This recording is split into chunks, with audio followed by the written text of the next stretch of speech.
welcome, and I will present today a working multiple user, multi-consumer queue that is atomic and with zero interaction with the scheduler, and I'll explain why I needed it and how it works and where you can get it and download. You see the link. You can download it from GitHub. It's available to use. It is being used in production. It's good to go. So, thank you for coming. Let's start with where I'm coming from. I'm coming from working in the industry of software development for the last 30 years, if I can admit. But the last 13 is in financial industry, where latency is critical, usually in the market data transfer and message transfer, where every message has a timestamp and unique ID. Recently, in one of my workplaces, in one of the banks, where we trade using money up for our customers, I was told by my colleague that one day someone will come and chase me to prove what was the time that took for a single message to transfer a week after or a month after, just because the customer might complain that something didn't work well. So every message is important, and every message should get a fair, low latency treatment like the other. And it happened. It really happened that the business came and said, oh, this customer is calling at that date and that microsecond. We had some things that didn't work well. Please explain. And it was easy to show that, in my case, it was easy because we trace everything and we showed that we didn't have any issue with our system. We could blame others, but not us. So it was good and important. It's a lesson what we are allowed and not allowed in this system to do. We cannot do system calls, but let me go. Okay, this is legal, that everything that I'm saying is my own and no one is other than me responsible for it. Background, trading platform. Queues are essential in these systems where, because the amount of work that we need to do on each message is quite a lot, we split it across multiple CPU cores, and between those cores we are sending messages using different queues. This queue is, and I will show what are the different requirements. Sometimes it's good enough to have single producer, single consumer queues.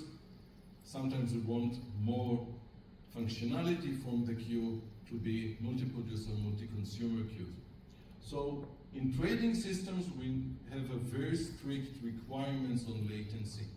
And in some other places, a good average is good enough. Because on the average, we are good. But if the worst case scenario is in a millisecond instead of the microseconds and below microsecond, then we have a problem. We have a huge problem because the customer will chase us. Okay, so, and the business decisions that are being made are made according to the timing and the content of the message, which affected by the time that it comes in. So, any questions so far? If anyone wants to ask, you're welcome. Okay.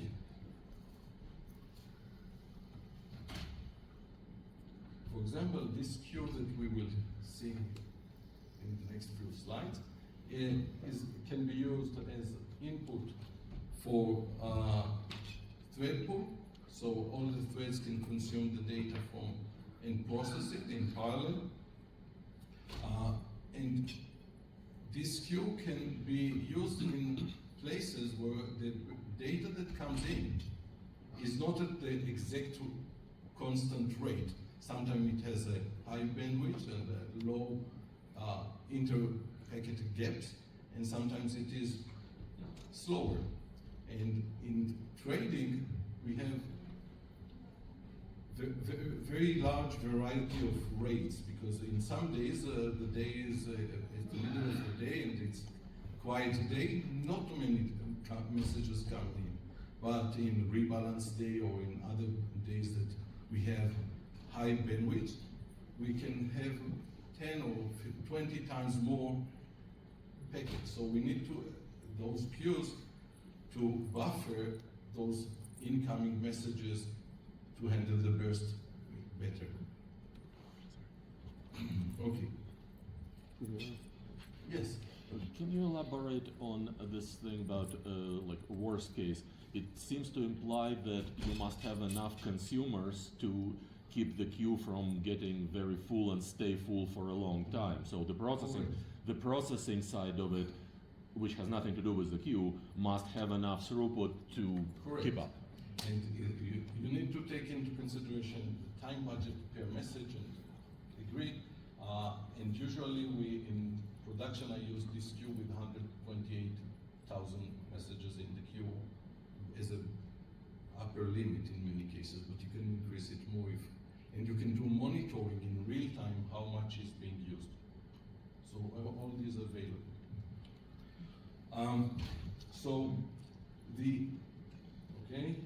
Sometimes we can use it as a pool of object, but sometimes it's better to use a stack, atomic stack, but that's a different mechanism. If we want, we can discuss it, but after the talk. And this queue that we will see can be used inside a process or between processes, as it can use to handle messages or values between processes, so it can be used for inter-process communication. Okay, so let's start with classification of queues. There are different types of queues, and it is important to understand that each one of the queues that we will see has different characteristics and different requirements. And we will dive into the requirements that led me to develop this queue that has special requirements. And let's talk about it. So one of the characteristics is the number of producers and consumers of the queue. So we have single producer, single consumer, multi-producer, single consumer, single producer, multi-consumer, and the last one, multi-producer, multi-consumers. And we will focus on those that are bold here. So, and the performance and comparison between all those characteristics can be done, and that I will not show at this time. Bounded, that means that the capacity of the queue is limited, is set at initialization time, and we set it fixed. In the queue that we will talk and describe, the size is set at the compile time or at constructor time, when we call the constructor. So one of the two, and it must be power of 2 size, because it is ring buffer. Now we'll talk about the serialization issue. There are different queues that are trying to address multi-producer and multi-consumer. Some of them are using a batch or a group of single producer, multi-consumer. And that's where they define well the order between messages that are being placed in per producer, but not for the whole group of producers. So if we need a strong knowledge of where we are in the queue, where is the location that we are in the queue, then we need something else than those queues that are in the market or in GitHub or other places. So strict global order was required because when we place customer order or customer information into a queue, we want to know at the producing time or publishing time, we want to know exactly what was its location, and we will log it into the system that we got specific place in the queue. So there are different APIs. Some of them enable us to do some optimization of batch of elements. Some of them require one-by-one elements like our queue. And Atomic Ready, it was issued that the API of the standard queue, for example, in the STL, doesn't allow atomic operation because it has a front, and the front is not well defined with multi-producer, multi-consumer queues. So the API need to change in order to support atomic operations. And some queues support dynamic messages size. We didn't need it at that point. Simple queue means that we are pushing at the back and reading from the head. We don't extend it. I leave it as an exercise if it's possible to change this implementation to the other, to deck. Blocking and non-blocking. Some of the queues are blocking the user with a spin lock. Some of the users are blocking the users with mutex and system calls to wait until something is happening. In our case, we are doing spin lock because it's good enough. We have a try push, try pop, and if we want, we can spin, and it's good enough because we have a CPU dedicated to read and write from the queue, or many of them, to do the work. Additional thing is something that is not well behaved of the queue is usually in C++ 17, 20, 14, and others, we want to have a value transfer, which means that we will call the constructor in the right place and so on. This queue is transferring trivial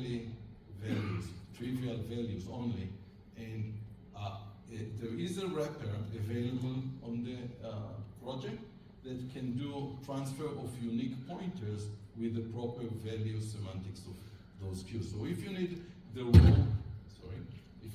raw data, use the basic queue. If you want to transfer real object content or pointer to those objects in the process, you can use the wrapper. Okay, so let's see a very interesting problem that exists with queues that are atomic, that they are providing user multi-producer, multi-consumer, but this I show it here as a simplified version.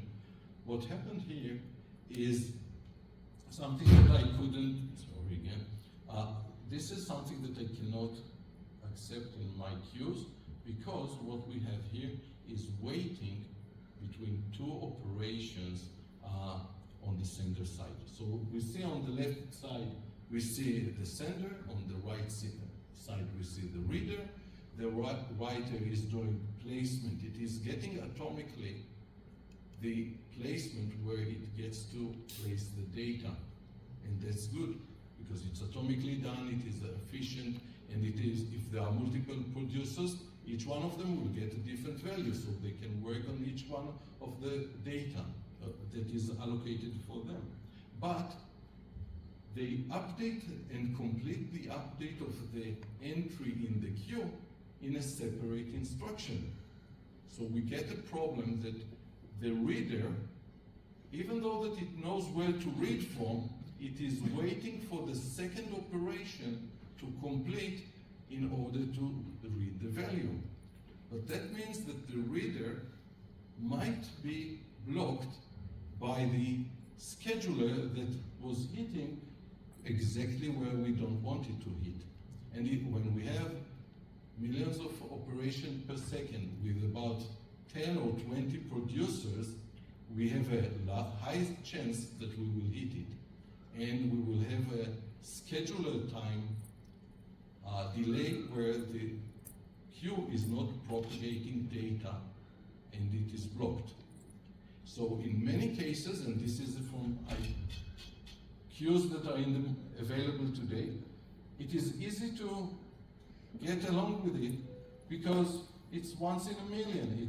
It doesn't really matter, and on the average, it will be on the fat tail of the graph, and you don't care about it because it is once in a million event or less. So if you will graph it, if you will measure it, you will see it only if you really care about the worst case scenario. So this is not acceptable as queue implementation for my needs. Okay. Sorry. Yes. Is there like a vector or an array there? Or- Okay. No, So, because I see only endpoint. so yes, many of the queues are implementing by taking a large array and using it as a circular buffer with indexes that are wrapping around and taking only the least significant bit that index into the array. No, I think And the that's question, what I'm doing. the question is that it won't compile. This one is not compiling. It is just an example. I will show things that do compile, and I will say this is part of the queue. This is just as a reference what others are doing. I didn't want to copy a specific queue that is doing it, but yes, I saw it in some of the implementation. And when we see this, we need to read carefully. Even though that there are two lines with no comments there, it seems as one after the other it should be happening immediately. But if you are running it in a large scale, the scheduler will hit you there, and you will see delays where all the consumers are waiting because they cannot read the data, and that's the problem. One of the problems that drive me to develop a new one. So we have two issues here. One, we want to now to solve the two problems. One is how to do atomically two separate operations. We, in a way, want to place the data into the queue, and in some way also to increase the index. Is it possible? Almost. It's not, because there are two separate locations in memory. So we need some other mechanism in order to solve the problem of atomicity. So we want to define when a push operation into the queue is successful. So let's see, we'll talk a bit more about the requirements, and then we'll dive to the implementations.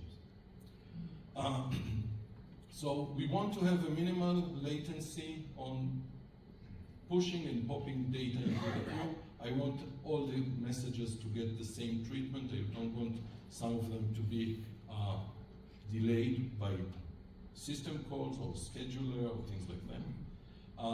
We need to have multi-producer, multi-consumers, and usually they are on different CPU cores. And we don't need a C++ 14, we can work with the 17 or 20. So no system calls, no locking, and non-blocking. And so the basic operations here are try push, try pop, and if it is full, I will get status that it is full, or if it's empty, I will get it empty. And that's why I said no data transfer. If we want the star, it's another wrapper class. So, strict ordering required and guarantee progress, because we don't want anything like memory allocations or system calls or scheduler to interrupt us.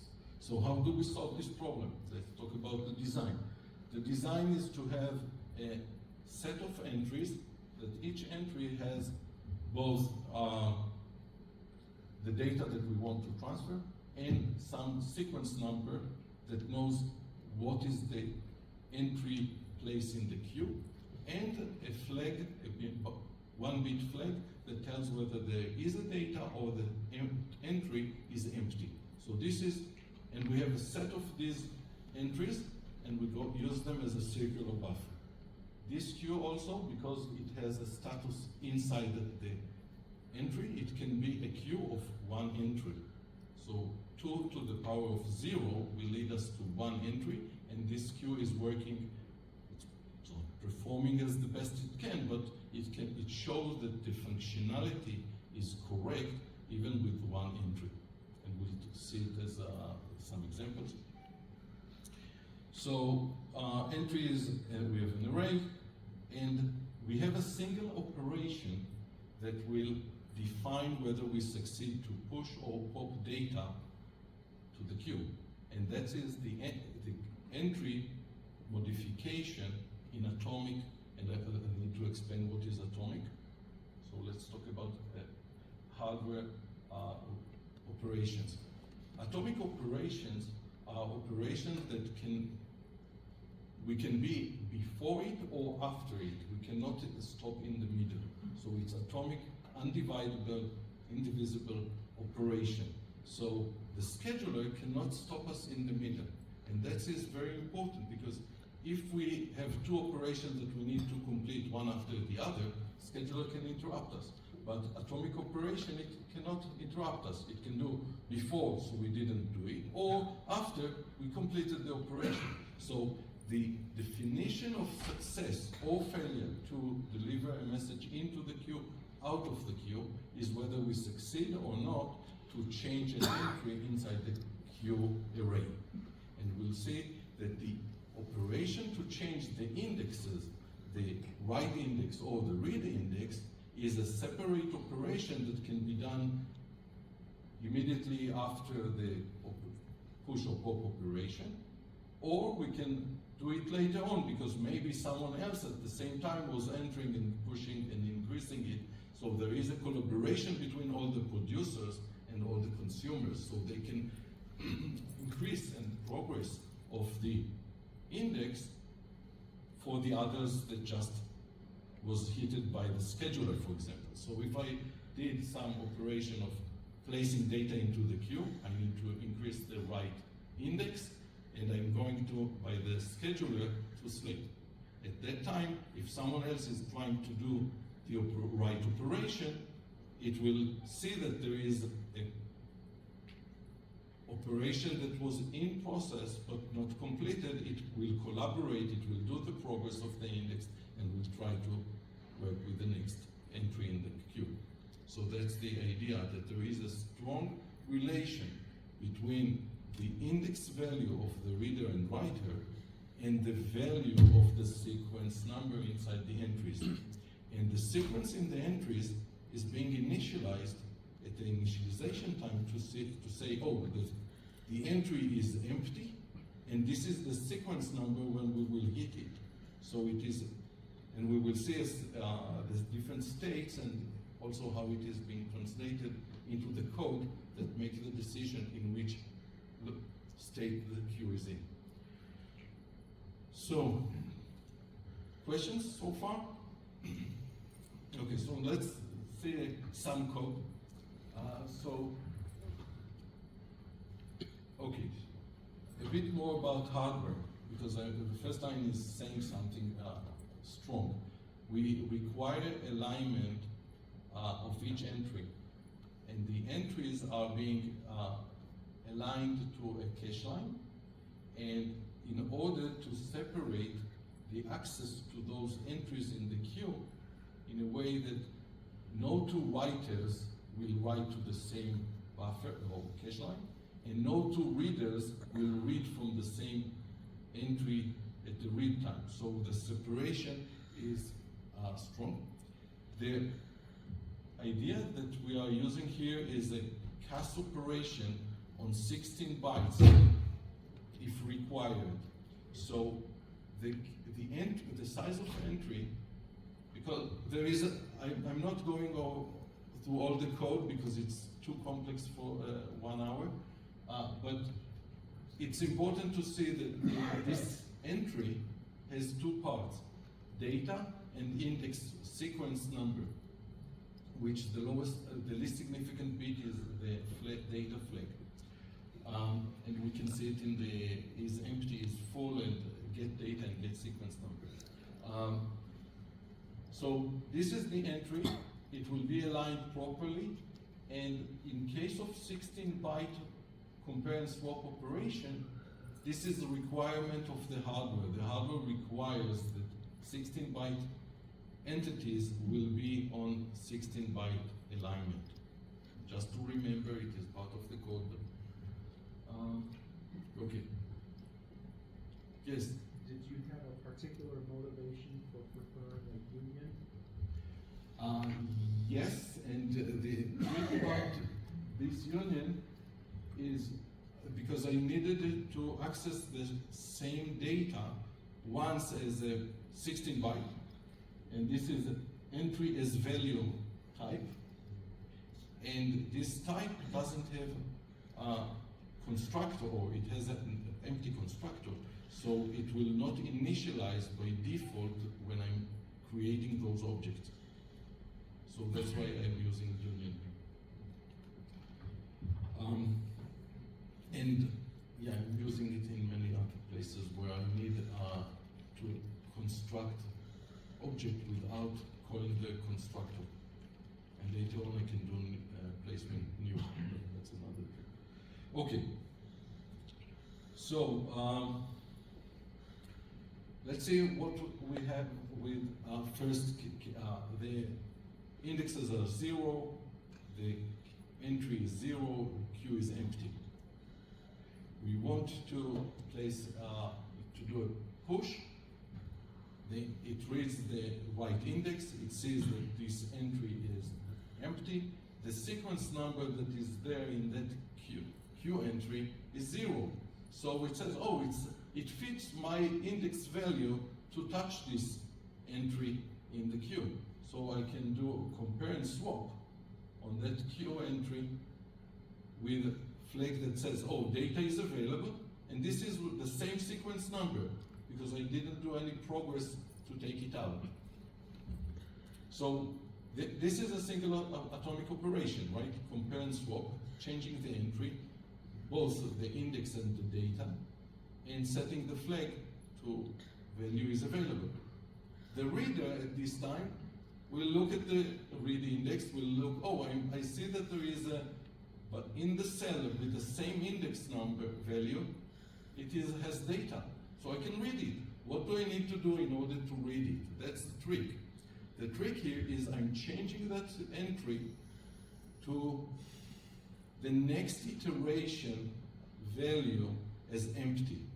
So the next iteration on that queue entry will be sequence number plus the size of the queue and telling it that it is empty.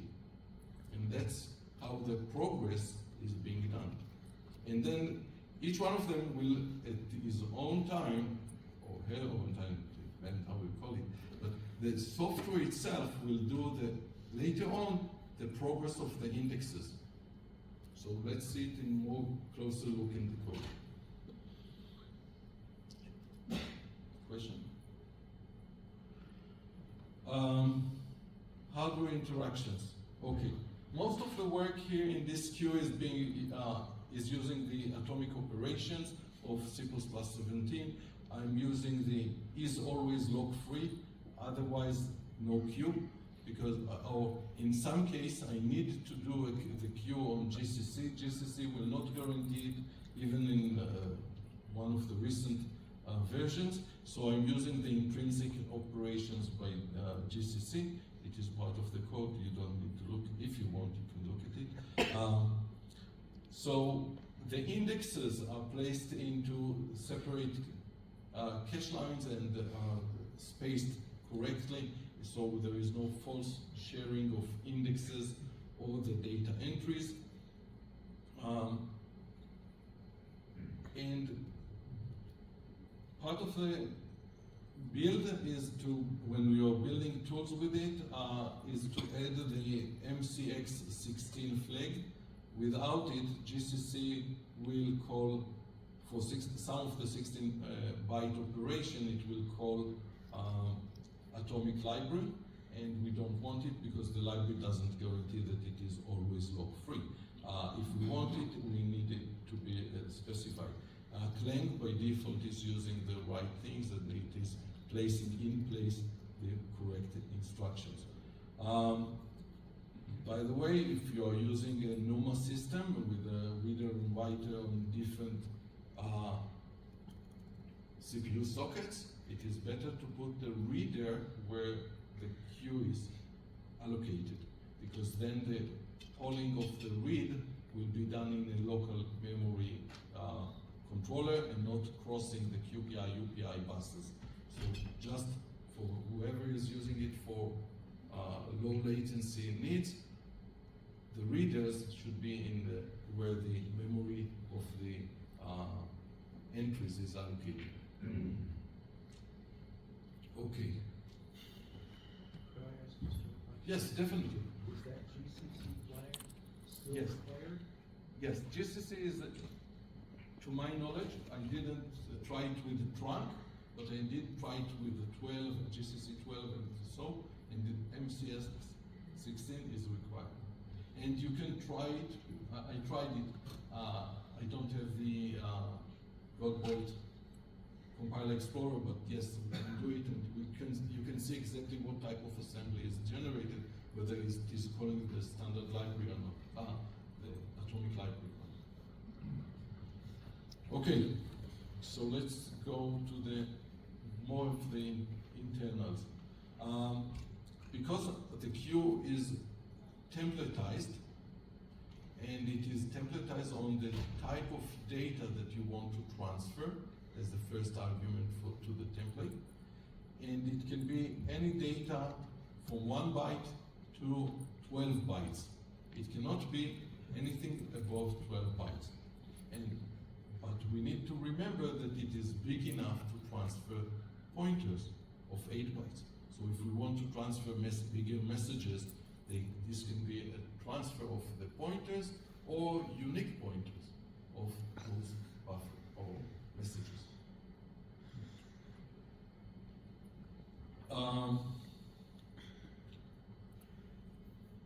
Okay, so write index and read index are clear, right? And we'll see that they are being changed atomically from one step to another, and so on. They are being changed a single value at a time and incremented by 1. The relation is important between the pointer value or the index value is the sequence number that we will expect to see inside the entry. So, and that is important because if we don't see it, we know that we need to increment the index. And that's what gives us the ability to, when usually with many other queues, for example, with many single producer, single consumer, we can use the difference between the values of the writer index to the reader index, and this difference is the size of the number of entries in the queue. But in our case, it is not good enough. What we do is we compare the value of the write index to the value that we have in the entry that we are pointing to. And the reader is comparing the entry to its index value. So in that case, we have a strong relation with the entries, and the writers never access the read index, and the readers never access the write index. So there is no jump of the cache line between readers and writers. Again, the writers are touching the same write index, and the readers are reading from the same read index. That's an option maybe to do some work later on to try to scale it, but currently this is the implementation.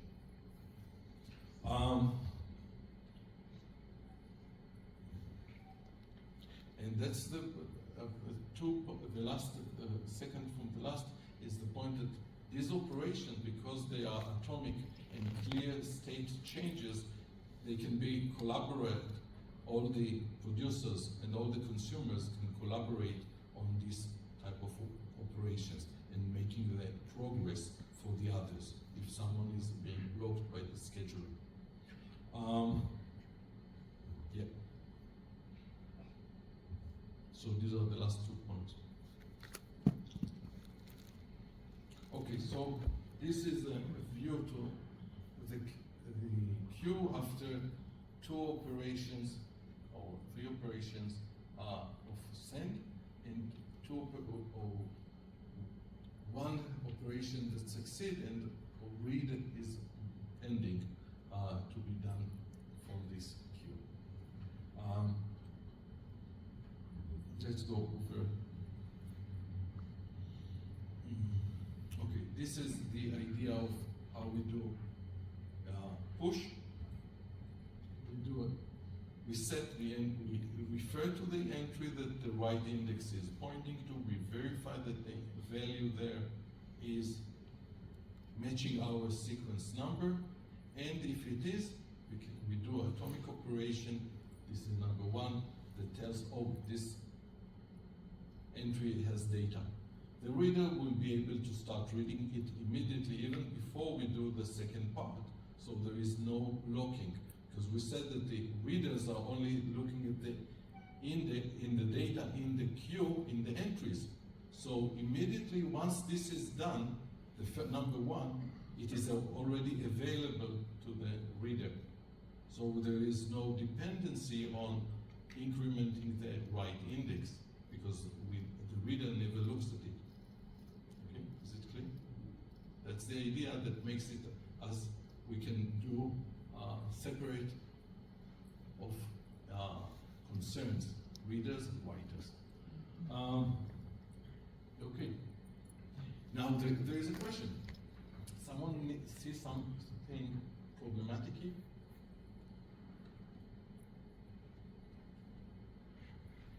What happens if the index that I'm hitting, I'm trying to write an entry to make a push, but the entry is the right entry, but with already data?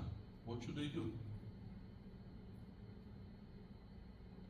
If I'm trying to push a second push, and the index is showing a specific cell or entry in the queue, and it already has the data, someone else was pushing data into the queue before that. I just took the index, someone did a push, I was a bit slow because caching or whatever, and he completed, the other thread was completing the operation before I did. What do? I try again, and I increase the index, the right index, because I see that someone was faster than I am. But there is another issue here.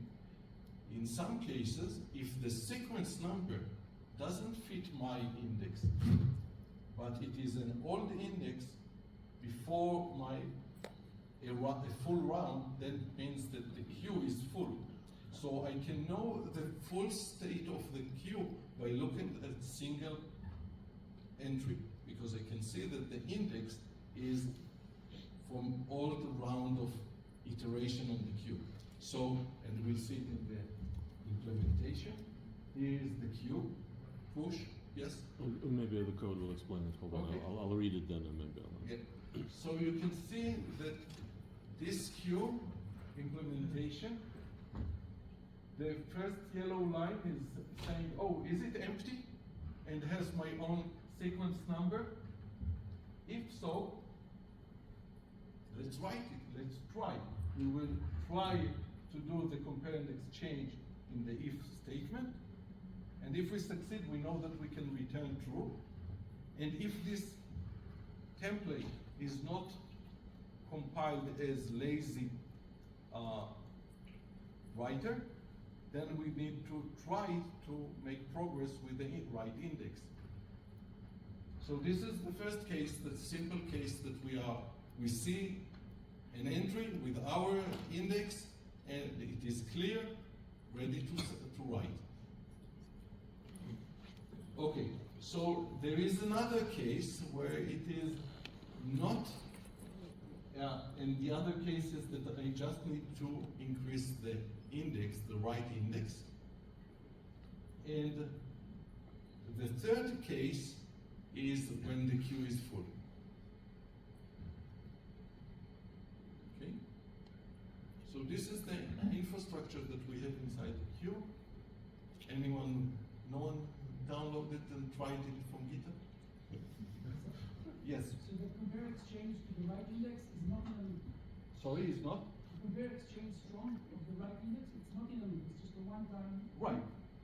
And the loop is only on the we are reading the right index, and we are trying at different cells every time that we fail. So this queue, just to make sure that everyone right expectation, it is not weight free. It is lock free, but because we have binary or atomic operation that we need to retry them, we need to do a loop. But it doesn't mean that we need to do a loop due to waiting, as we saw in the first or in the other slide at the beginning, cases where we are waiting for scheduler to complete its task. So we are just waiting for atomic operations to complete, and we are waiting for our turn in the sequence of all readers or writers. Yes, please. Question, is there a possibility of starvation? Sorry? Is there a possibility of starvation? Shouldn't, because we are trusting the hardware to do the atomic operations in fair way. But if you have 20 writers, you will, and all of them are okay. It's interesting because it is more scalable than many other queues, because you are touching one entry which is common to all writers, but once you did access, you are accessing a different entry inside the queue itself, because every time that you will complete the increment on the right index, you will get to the right atomic entry to change. Yes? Do either the sequence number or the right index grow infinitely, or do they loop back around zero after you examine the queue? Yes, they loop around, so the sequence is, because it is a 32 bits sequence number, it will start from 0 and everything will be fine. But so if the queue is less than 2 to the 32, Yes. though, right? Definitely.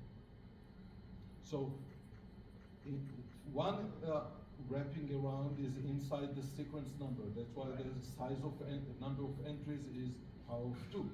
So you have, actually, if you look at internally to the sequence, it has 1 bit for flag data available or not. Then there is an index of the cell inside the array, and then there is a round number, how many times you fill in the queue. So is this example copied directly from the code, or is it edited? Because it looks like the right index, but is also the sequence number is correct as an index of the array. It looks like it has to be. Oh, thank you. The array here is internal class that has doing end operation. On the. Thank you. Sorry, I didn't mention it before. Yes. Okay, so now I actually do have that question. So let's say 2 writers come in, and they both go into the second clause. Which one? This one? The first else if. Yes. So one will succeed, one not, because it's atomic, it's compare and swap, and not just increment. Well, so okay, so they both go into this. Also, there may be a third writer that is doing the first one, but like the 2 of them go into the second, and so one of them will load, one of them will do nothing at all, And we'll go back to try to load again the right and it index. will okay. Jump to the Okay, so you're basically the writers are looping on. Yes, that's why it is looped. While true, we need to get to the return false or return true. We cannot exit this loop other than 2 cases. Okay, so basically one of the writers can be delayed arbitrarily if he is always last to. Yes, that's okay. yeah. But It's random, yeah. Random and low chance. Okay, we have 16 minutes. So let's look at the POP when we want to read the same. And this is almost the same. I was asked whether it is exactly the code that I have in the Git, in the queue implementation. It was just edited to remove a few lines in order to get into a slide. So I did move the curly brackets and things like that. But other than that, this is the code. Copy paste today. Okay, so here we have again 3 conditions. Whether it is with the data and we are ready to read it, or we just need to increment the read index, and the other one is returning false in case the queue is empty. That's about the pop operation. So we did separate readers and writers. We did separate the concerns of incrementing the indexes from the values, and that's where, in that way, we get fully atomic set of operations for reading and writing to the queue. So Why let's- plus plus RD index? Sorry? Why plus plus RD index? You can do +1. Oh, because the compare and swap wants a value, R value, and not just because not just value. Oh, because you can't do an index plus And- one. And if the problem is that if you do index +1, unfortunately the language is doing promoting it to long, and I need it unsigned int. Because on the previous one you did index plus one. Yes, because I think that it could. In this one, it didn't work, so I had to do this one, and I can check later on if we need to do it. But it worked fine. It works fine. No, it works This is- either way. It's just okay. If you want, the goal of my talk is to convince you that it is available, it can be used, and you can test it, and you run it on your system, and start sending me feedback, or to take some of the tasks that I will show in a few slides that are the next opportunity to work or improve this queue. The goal. So we need to check, but I know that the promotion did hit me in 1 or 2 places here, so I needed to have a cast to the smaller size type. Because then the wraparound doesn't work and so on. Okay, let's take one cell and see how it is promoted with steps, and then because I'm running out of time, okay, so this is a single cell. On the left side we see operation. The empty state is the lower one, the upper state is the full state, and we will see, let's see this one. We have an empty cell, and we have a push operation, and we will move it in a second to the second state. When we do it, we need to change the flag whether data is available or not. We are changing the value of the data field to be the new value, and we keep the same index, the sequence number. And now we have a pop operation that will consume it. It will see the same index as the read index. It will see that the data is there, so it can do an atomic operation. It will set the data to 0. It will set the data available to 0, and it will increment the sequence number to the next value that's supposed to be there, which means value plus n, the size of the queue. Okay? So we can, so what I'm showing in this end of this slide is what are the values of the sequence number that we are going to see inside each of the cells. In cell 0, it will be 0, n, 2n, 3n, and so on. And in cell number 1, we will see it with offset of 1, and in cell 2, and so on. Sorry. So this is this, and this is how the progress of the question. This is one cell, how it is progressing after each push and pop. But be sure that it is not immediate. This is a cell. Let's say if there are 4 cells in the queue, then this is every fourth operation, right? Because if this was a push, the second push will be on the next cell, not on the, and this will be true in the case that we have a queue of size 1. And then it will be each of the operations. But if it will be a queue with more than 1, then it is the N push or the N pop case. Next. Okay. So how do we use this queue? And what are the parameters that we provide to the template? We provide the data type that we want to use. We provide the size of the depth, the maximum depth of the circular buffer that we are using. If you are using 0, that means that it will be set at in constructor time. If we put here a fixed number, it will be a constant. And the array that I'm using knows to use, if it is a constant, it will use the constant value and will do some optimization there, if needed and when. Then we can tell what type we want to be the index. The index can be 64 bytes or 32 bytes.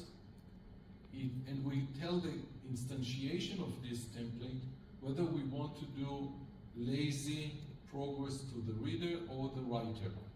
Why we need it? Because, and I will show it, because the performance sometimes are better in one of these configurations. So I didn't enforce everything to be trying it at the same time. Sometimes it's better to first do the change and only then to do the right operation, or sometimes it's better to do the right increment first and then to do the placement. So this one, that's why we have here length. By default, both of them are falling. Okay, so once we created our, yes? The not lazy reader and writer are still like somewhat lazy. They only try it once. Yes. They don't care. There is, okay, thank you very much.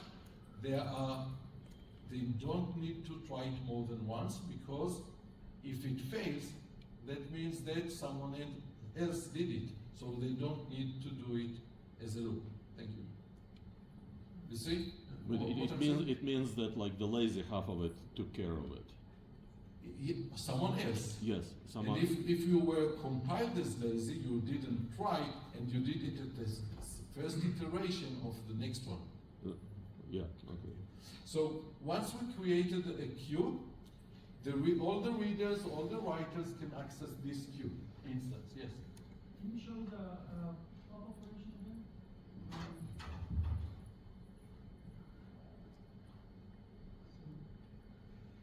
This one. Yeah. So I see that the D equals get data line. That's called basically a copy constructor of the type. There is, I said there is no copy constructor. We are transferring trivial values. Okay. Still, while so when we're inside that if statement, the cell is already empty. So while get data is running, is a push potentially also writing to that cell? No, because the data flag inside that entry is 0 or 1. If it's 0, the writer can write. If it's not 0, it cannot write. So when we are inside that if statement, is it 0 or 1? He's not reading from the array. The I'm not E is a reading temporary it. variable. I load it before. The E is the result of compare and swap. He is not reading from the array. He's reading from a temporary variable. So let's say it is running, but if you find something wrong, please send me. I will be happy to get all the feedback, good and bad, and we can improve it. Okay, so this was this one. Second. So we create the queue. We have push and pop, and we have push with index telling us what is the sequence number. That is the important So you know what was the index number when we placed the data in. And there are a few more functions. Important one, it's something that some people will find useful, is push keep n. That, because it is multi-producer, multi-consumer queue, if the queue is full, and we don't want just to say, oh, return with failure, we can say, oh, let's pop the old one, the oldest one. So we are keeping the new n elements, but we are losing the oldest one and not the newer one. So this is sometimes useful. Losing forever. Yes, losing forever the old one. If you want, you can add something that will get a lambda function that process it, but I don't.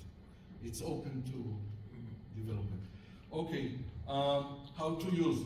Here we see an example. Let me see, I'll get to the next steps, but here you see an example that we have multiple producer, multi-consumers. Producer is, single producer, single consumer, and it's, producers, there are many of them. Yes, and consumers, yes, also. So, and this is running example. Special feature, it works between threads and between processes, support atomic conflation. Yeah, this is a feature that is not yet implemented, but we can, if we submitted a lot of messages and from some reason the readers are not that fast, but we want to update an entry that we already placed in to the queue. So we can do it because it's atomic, the entries are atomic, we can create a value that can be a replacement to the value. With the same index, with the same sequence number and the data present field, we can place a value in. So that's help with conflation. Some of the market data trading, if you send the market data updates to a reader and the readers are slow, you can update the market data while it is inside the queue. Okay, so on the left side we see the queue as it is now, and on the right side we see some extra features that are being provided on top of it. So CppCon is if we are ready to sacrifice the strict order, we can take a pack of these queues and place each producer will use one of those queues, or fewer subgroup of the producer will use each of the queues, and the readers will scan them and will read a few messages for each queue and continue scanning the queues. So this is an implementation that is part of the GitHub. Then we have the unique pointer wrapper that is providing the similar API on top of the queue, and that's why we can transfer messages, larger messages than values. Shared memory for IPC, there is an example that place data into shared memory and reading data and filling in the queue. And the replacement of items is not yet implemented, that's why to be implemented. And multiple reads of, I had some comparison of this queue with disruptor mechanism. So if we want similar behavior of disruptor that to my knowledge is suffering from the scheduler interaction, if we want this queue to implement multiple readers, we can do it by placing a read count into the sequence number. But that's left to the readers. If someone wants, I'll be happy to work on it. Benchmarking. There is a one benchmark part of the code in the GitHub that you can say what is the data width and what is the depth of the queue and number of consumer producers and performance it is comparable to the fastest one like multi-camel queue and others, similar numbers. And we'll see it in the second testing, which I did, and some of them are in Google test. Some of it in the code. If not, we can add more testing. This is an example of a run of a benchmark. We are telling it we want a data width of 4. We have one producer, one consumer, and we see that we transfer 72 million messages per second. And you see that there are 4 different values, whether it is lazy or non-lazy, compile time with the progress. And you see that there are different, so in this case, true laziness in the push and false on the read is giving the best performance. So this is giving, it is due to caching of the memory. And we have another one with a depth of 124, 1024, 2 producers, 2 consumers. We will see here 11 million messages. So we see that it drops the performance because of the contention on the read and the entries in the queue. Next steps, we can do more benchmarks, porting to other platforms. This is running currently on Linux, on x86. I'll be happy to see, and I will probably try it on Windows. And if someone is cared about working on ARM and RISC-V, some of the atomic operations will be available. If not, we can the specific assembly needs to be used. Yeah, and another extension that can be done and was not presented is the ability to sleep with a weight variable and do wait and wake up, so it won't be a burning CPU when waiting for data or waiting for the book to be free. One more thing that is important is the naming convention. Okay,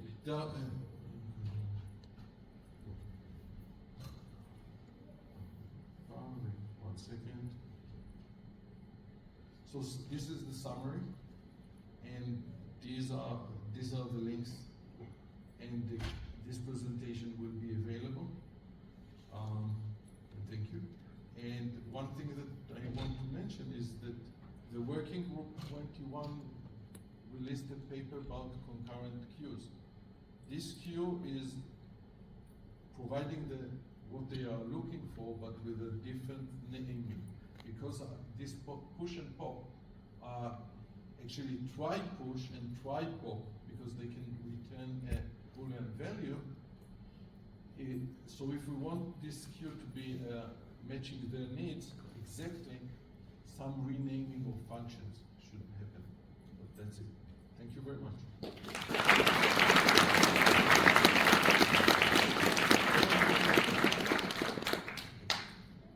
Questions? What is the license? MIT, use it. Take it and use it.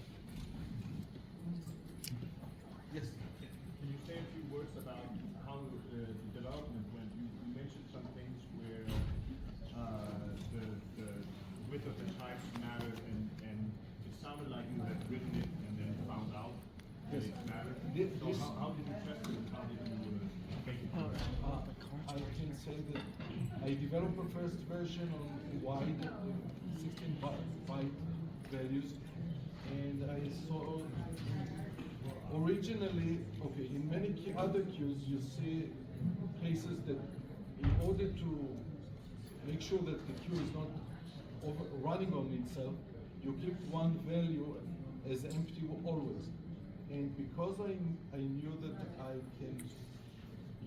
because I have data inside the entry, the bit flag, whether data present or not, I didn't need it. So there were a few iterations to make sure that the queue is correct, the algorithms are right, and actually it can, in theory, I need some mathematician here to try to prove that all the state space and the transition between them is clear and verifiable and then we can prove that this is fully correct always, other than memory corruptions that will mess it up. But it took about, to get to this implementation with all the functionality that there is, it took about 4 to 5 months to have a full, including testing and other. So it was my hobby project while I needed it in, I knew that it would be needed in different places, especially in the banks and in this industry, in the game industry, in the audio industry, in different places. So I said, okay, I will write it. And one more thing that makes me very interested in this field is the statement in all the books: don't touch the fire, don't try to write atomic data structures. And it was, for me, it was immediate call to do it. So that's what I did. That's why it was important to make sure that the atomic operation is a single operation that defines that whether you succeed or not, and the separation of the indexes touching only that cell that is all with a decision already. Does it answer your question? Let's start from here and then, yes, sir. That was a great talk, by the way. I had a couple questions. One, can you expound a little more on the benchmarks versus a lot of the more popular open source implementations like Moody Camel? And two, are there any advantages you saw using a weaker memory model like compare exchange weak explicit in terms of like the generated code? Because I think it's generating like a lock compare exchange on x86, so I don't know if there's any. On x86 the same one. The same block X, yeah, that's what I thought. Instruction on Intel, but I didn't see it on other platforms. I'll be happy to see it there. I think it matters when it runs. Yeah. And for me, multi-camel couldn't fit because of the ordering. And I cannot, because in theory, multi-camel is weight free if you are inside that queue. But on the other hand, it is using the memory allocation inside the queue, and some of it is doing a pre-allocation of huge amount of data that I couldn't live with.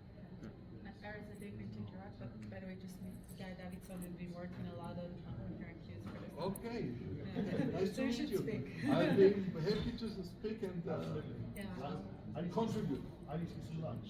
I would love to talk to you. I'm here all week. I will wait here until all the answers are there. There's lunch, there's another call. I'm not gonna Okay. answer, but I will. Yeah. We'll master. Yes. Thank you so much. Okay, thank you. I understand that the entry is about 16 bytes. Maybe for benchmarks, you can try putting an extra 16 bytes between entries, so they can each one be in a separate cache line. They are already. Thank you. Okay, so I can tell you the following. I did benchmark with, by default, that implementation is, each entry is in the beginning of 64 bytes. So it's in a separate cache line from the others. But in some cases where you are using 4 bytes data, it is more beneficial to pack them into 8 of them into one cache line, even though the caches are fighting a bit with each other. So, but I didn't want to put it into the template parameters whether you want full cache line or not. So we can work on it if you want. I can work on it, and yes, it can be benchmarked, and I did. And I can show. Oh, they disconnected me. If you want, I can show exactly what you need to run to make it test the different configuration. And be aware that when we are using the command line arguments, actually it is using different instantiation of the same template that will prepare ahead of time for those different combinations. Okay. Yes? Could you go back to slide 17? I think this slide's back. Yeah, okay. Once again. 17. 17, yeah. Yeah. 17. Yes. Sorry, 16 now. 16. 16 it is. So looks like you increment the writer index only when you succeed, is that correct? Sorry, again? The writer index is only incremented by the writer that succeeded, right? So you still have No. Because think about, okay, it's it's- a great question. If you say this block, Yeah. the first block is if we succeed as a writer to place the data into the entries, then we are asking, are we if we are not lazy at the writer, we will try to do the increment.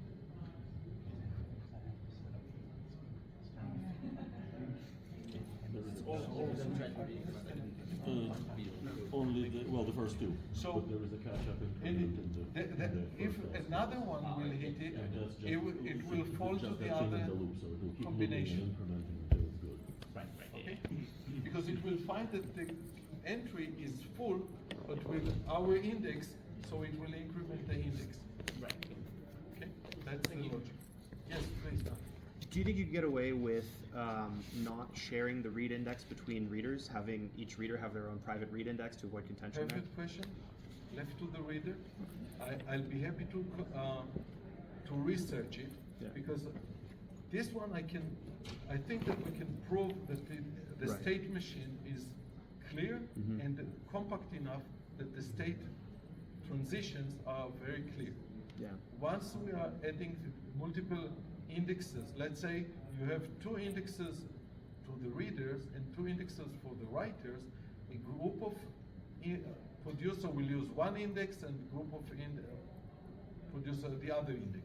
Yeah. For the readers. Oh no, I'm definitely still sharing a write index between the producers so that they can coordinate the order in which they're writing.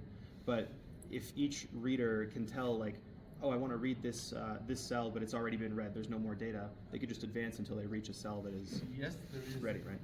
It might be possible. I will need to research it and think about it, but it will show another problem, that if you have multiple readers, each one of them will need to go through a lot of sequences in order to make progress to find the last update. Yeah. And what it means that, Maybe there's a think middle about ground it. with like an Yeah. advisory read index, no compare and swap. Because the writers are never reading the read index, Yeah. or the other way around, then it might be possible to have multiple read and write indexes, but compromising on that if someone made the progress in one of their own indexes, You have to catch whether up. all the others need to catch up. Yeah. Yes. But if I'll be happy to have another wrapper or another implementation. Welcome to. Thank you. It's good. Did I understand that You you're would have to scan the array every time. Yeah, there's a topic queue implementation on GitHub by a guy called like Max0788. The particular statement is SPIC implementation because there is no shared reader write index. It's If purely you using type a T, Sentinel value and is spinning a on the individual pointer cells. or unique It's like pointer it spans without over special the last read deleter. of the cell, This and as soon as it gets the pointer read, will be 8 bytes, it has the value. and this Spinning on the unique cells. pointer can carry any type in it because it can be Spinning on the string cells or is it can now be the message contention or between private the reader and data the type. writer. Any message that Yeah, won't, but I think that can contention be is not, carried well, into you're not creating this queue, contention if you're as long spinning as with it like is a- in with like the a same non-atomic process. read. Because if you want Just to like a transfer weak, things like, between You processes, still need don't to use have unique read, pointer. because otherwise everything needs to was be the atomic. 12 byte size?